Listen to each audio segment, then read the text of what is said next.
Today, let's talk symbolism. When I say pyramid, you think. When I say Statue of Liberty, you think. Okay, now if I say dragon to someone from China, they may think of a dragon blood, which, by the way, in China is a byword for someone who does big things. If I say Great Wall, I'll bet my last euro, and it will be my last euro, not on them saying, hey, thanks, but on you picturing an image of this feat of engineering. So today on Open China, we say, if you got it, tote it. If I say lucky cloud, then the average Joe will probably think of this classical doodle. But there is one item about which most folks don't have the foggiest. In front of Tiananmen stand two columns of white Chinese jade. Apart from Chairman Mao's portrait, they're the only decorative items on the entire square. Now, if you take a tour to China and you come to Tiananmen Square, your tour guide may well tell you that these are symbols of Chinese culture. China's youngsters will be familiar with this particular pencil. And there's also one of China's most common toothpastes. Now, for all of China's most famous brands, they've incorporated this totem. Why then do these columns represent China so? It's said that they first appeared over 4,000 years ago, and they certainly weren't as few in number.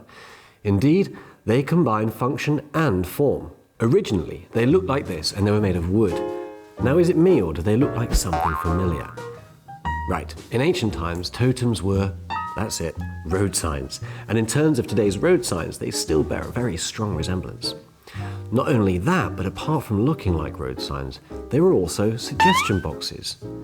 Folks back in the days of China's yore were not online and couldn't really send helpful hints to the palace inbox. So instead, they wrote down their ideas with a chisel or a knife on the column's post.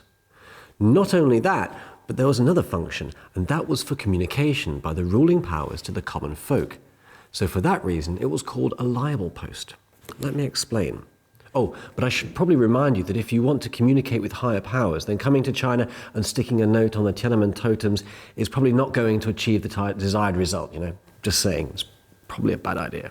Anyway, today's totems are far removed from the functions of their forerunners. It symbolizes the ancient belief that heaven and earth were two distinct places. Very important, this. The round crown at the top symbolizes the undertaking of the gift of the heavenly mandate. The clouds and the dragons symbolize the fortune and power of the ruler. On one side are crouching beasts known as Ho. One is facing towards the interior of the palace and one is facing outwards. Why? The one facing outwards is exhorting the emperor to deal efficiently and quickly with external matters and come home as soon as he can, whilst the other, facing inwards, is reminding him to keep his toys tidy, not play around too much within all the fun of the courts. Kind of like a pair of nagging aunts, but for the regally well-behaved.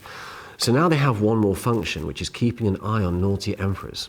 Smart totem. These two totems are both over 10 meters tall, almost a meter wide, and they weigh about 20 tons. That's about 330 Ms and 4 Yao Mings tall. Seeing as these kinds of totems started out over 2,000 years ago and originally were wooden structures, they are often known as forever poles. Today, however, they're known as Hua Biao, or literally China signs.